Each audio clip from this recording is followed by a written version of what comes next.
I'm about to go off like a weapon. Fuel to the top, got a filled up engine. In my thoughts, obsession. I will not stop, no, I'm never second guessing. I got a God complex. Haters love to hate, but I never will not stop, no, I'm never second guessing. I got a God complex. Haters love to hate, but Hello guys, welcome back to our channel Winsworld TV. So Team Casimero nakipagkita sa isang tanyag na politiko, sa Ilocos Sur na walang iba kundi si Chovat Singson. Marami ang nagulat sa mga kumakalat na mga larawan sa iba't ibang social media platform, kung saan makikita sa larawan na magkakasama ang magkapatid na Casimero na sina head coach Jason Casimero at former 3 World Division Champion Cuadro Alas Angas ng Pinas John Riel Casimero. Marami kasing nakaabang kung sinong tao ang lalabas na tutulong sa paglago ng boxing career ng ating pambato na si John Riel Casimero. Marami ang samut-saring naging reaksyon sa pagkikita na ito, alam naman ng karamihan na isang big-time na tao itong si Chovat Singson. Marami din ang nakakaalam na may alaga itong boksingero at ito ay si Charlie Suarez. Ayon sa mga boxing fans ay baka ito na ang taong tutulong sa paglago ng boxing career nitong tinaguriang angas ng Pinas John Riel Casimero. Dahil kapag ang Treasure Boxing Promotion head Masayuki ito ay makipagsanib puwersa dito sa big time ng Pilipinas na si Chovat Singson ay tiyak na talagang lalago ng mabilis ang boxing career nitong si John Riel Casimero. Marami na din kasing natulungan itong si Chovat Singson na mga boksingero na wala man lang kapalit, siya ang gumagastos sa lahat ng kailangan ng kanyang tinutulungan na boksingero sa kani-kanilang mga training, at wala man lang kinukuha ni singkong dulang, sa bawat laban ng kanyang mga tinutulungan na boksingero. Dahil ayon dito kay Chovat Singson ay ang mga boksingero ang nagsasakripisyo at tumataya ng kanilang buhay sa bawat laban nila kaya nararapat lang na ibigay lahat sa kanila ang kanilang kikitain sa bawat laban nila. Antabay lang tayo guys sa formal announcement kung ano ang magiging papel ni Chovat Singson sa Treasure Boxing Promotion at sa Team Casimero. Dahil kapag itong si Chovat Singson ang tutulong kay John Riel Casimero ay tiyak na magiging malinaw ang direksyon ang boxing career ni former 3 World Division Champion Cuadro Alas Angas ng Pinas John Riel Casimero. Alam naman ng karamihan na ngayon paparating na eleksyon ay tatakbo muli itong si Chovat Singson bilang isang senador. Dahil malaking tulong din si John Riel Casimero sa kanyang career at malaking tulong din si Chovat Singson sa career ni John Riel Casimero. Hintayin na lang natin ang kanilang final announcement guys kung ano ba ang papel nila sa bawat isa. Ano sa tingin nyo guys ang hula ninyo tungkol dito? Ano kaya ang dahilan ng pagkikita ng dalawang grupo na ito? Just comment down below.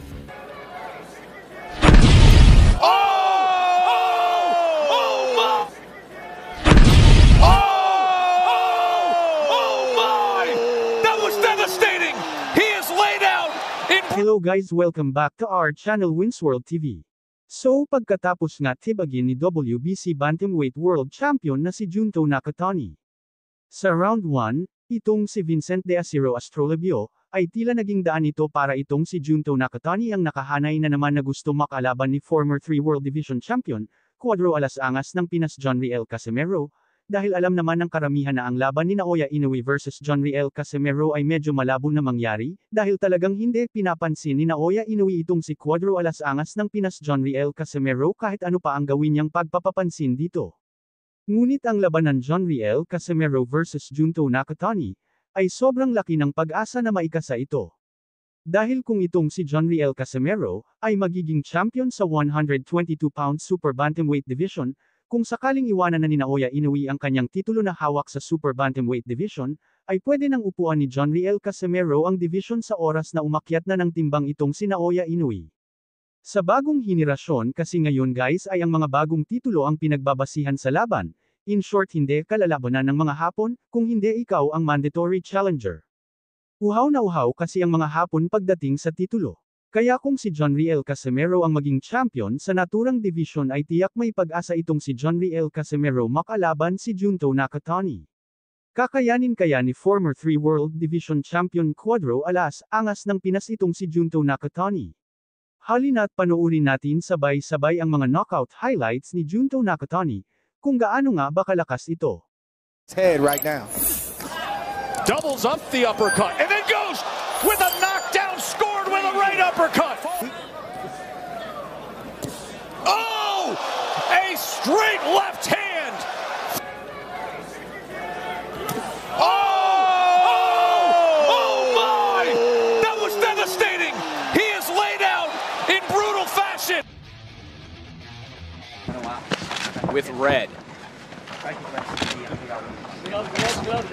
He's not a volume puncher by any means. No.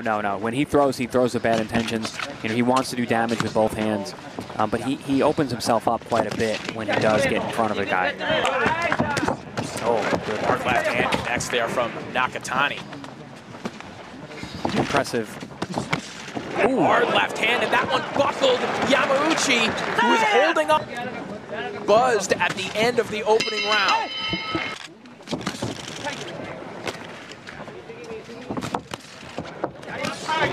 Hard left hand connects again from.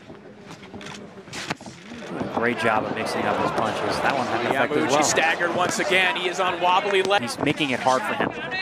Being aggressive on the inside, using his physical.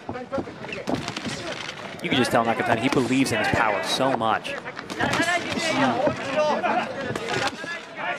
When he gets there, it'll do the job.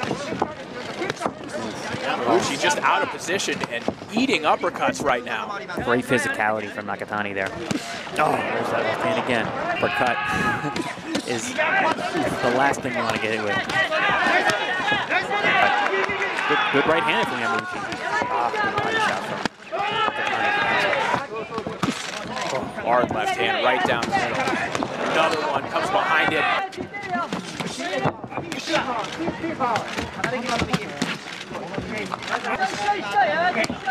Almost like someone who's been doing this since they were 14 years old. They go to high school. A little dip in the knees from Yamauchi a moment ago, and now he is in big time trouble.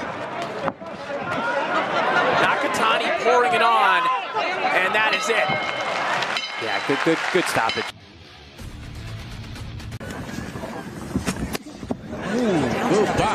Nice shot. That one hurt. That delayed reaction drops Cortez in round 5. Cortez knew what he was doing. 30 seconds left here to go in round 5. Will Junto Nakatani be able to finish? His body shot. Cortez is clamming up.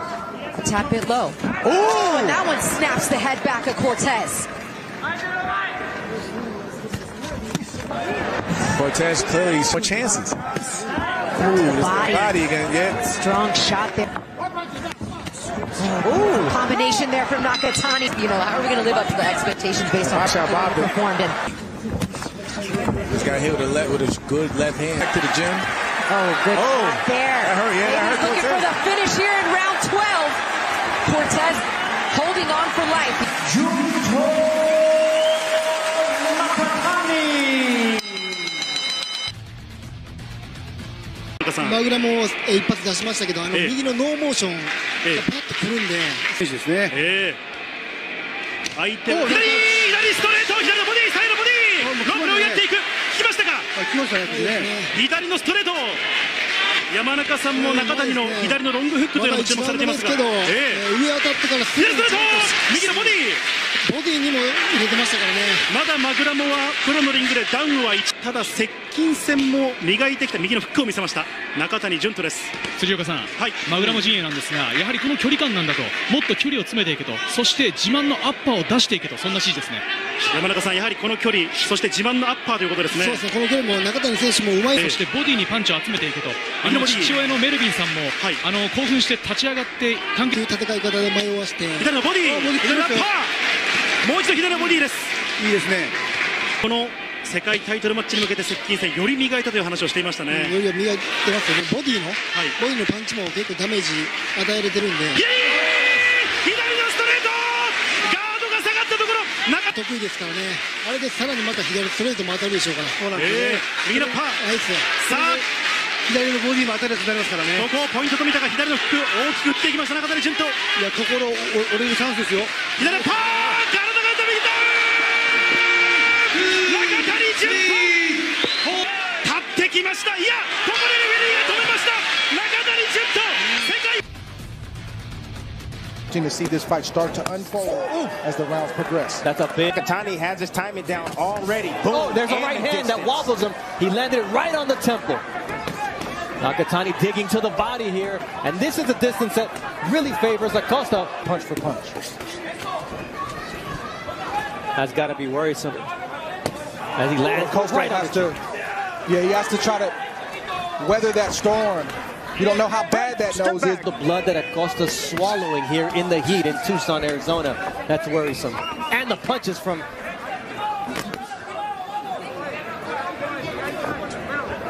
the doctor.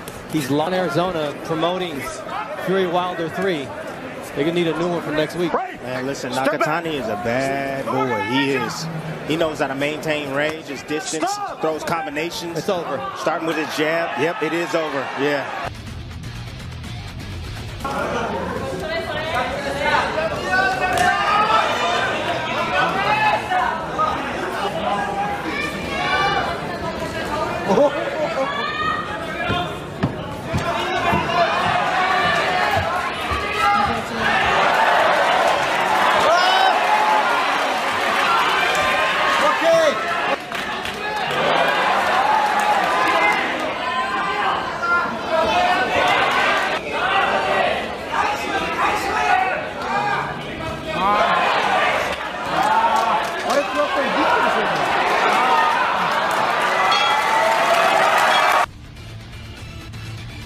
順と21歳左いきなり武器びっちりと距離を詰めていくのが青の望月打っていく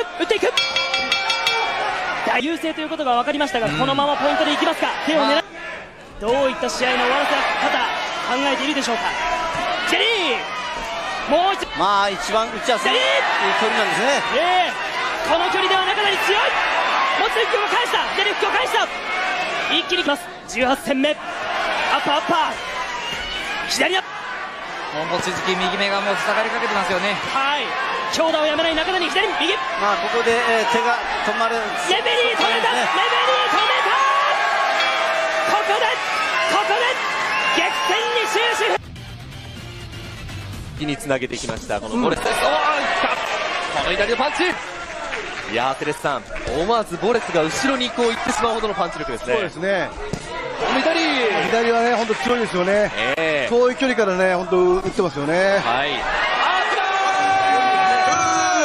ここでフィリピン国内なんかあっという間に中谷が倒しました全く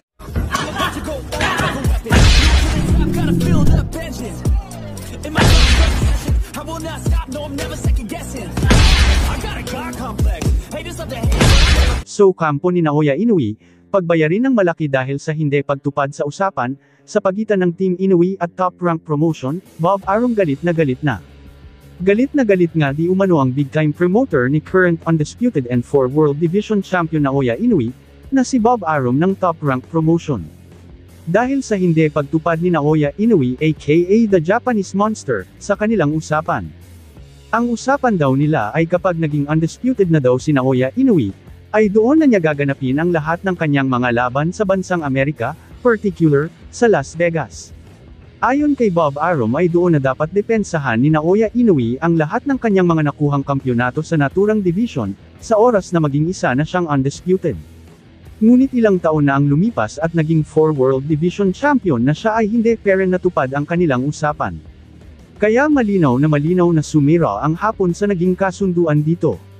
Dahil may plano sana itong si Bob Arum ng big fight, para sa naturang alaga niyang hapon na si Naoya Inoue, ngunit ito ay naglaho na, dahil sa pagsira ni Naoya Inoue sa naging usapan nila ni Bob Arum. Dagdag pa ni Naoya Inoue ay hinding-hindi na daw siya aalis sa kanyang bansa para lumaban. Kaya kung sakali man na maikasa ang Naoya Inoue vs John Riel Casimero fight ay panigurado ito na magaganap sa bansang Japan at hindi sa bansang Amerika. Dagdag pa sa ating mga balita, ilang araw bago magalit itong si Bob Arum, ay nagpalabas ang Top Rank Promotion ng statement, tungkol nga dito kay Naoya Inoue aka The Japanese Monster. Ayon sa kanilang statement ay hindi na sila magbibigay ng anumang special treatment kay Naoya Inoue, at hindi na nila pipilitin ito kung lalaban pa ba ito sa bansang Amerika or hindi na. Sa makatuwid kung ating i-analyze ang statement nitong Top Rank Promotion ay para na rin nila inabandona at sinukuan tong si Naoya Inoue, at ipaubaya na lang siya sa kanyang Japanese promoter. At singilin na lang ang Team Inoue sa Danius, sa mga laban na hindi ginanap sa bansang Amerika. Dagdag pa sa ating mga balita. So grabe nga talaga ang lakas ni former 3 World Division Champion Cuadro Alas Angas ng Pinas John Riel Casimero.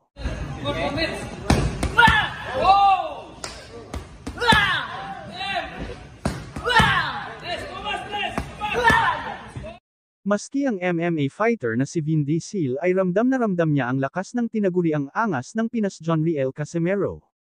Kahit malaki ang agwat ng kanilang laki, ay mahahalata mo dito na kayang-kaya patumbahin ni Jonriel Casimero ang malahig antay niyang kasparring mate na si Vin Diesel. Bawat suntok ni Cuadro alas Jonriel Casimero ay rinig na rinig dito ang malakas na impact ng kanyang suntok. Nangangahulugan na isa talagang napakalakas sumuntok at isang malakas na nilalang itong si Jonriel Casimero. Sobrang napahanga talaga dito ang MMA fighter na si Vin Diesel kay Jonriel Casimero, dahil ayon sa kanya ngayon lang daw siya nakatagpo ng isang boksingero na grabe sumuntok at pwede maging sumunod na Manny Pacquiao. Ramdam talaga ang lakas ng isang suntok ni Jonriel Casimero sa pamamagitan ng tunog kapag tumama ito sa target. Kaya kapag ito ang tumama sa panga ni Saul Sanchez ay tiyak lilipad ang ulo nito, dahil sa sobrang lakas nito. Ganun pa man ay hindi rin mawawala ang pag-aalala ng karamihan sa taglay na lakas ni Saul Sanchez. Drops it! Oh! The left hook is down. Another right hand drops him again. Go down!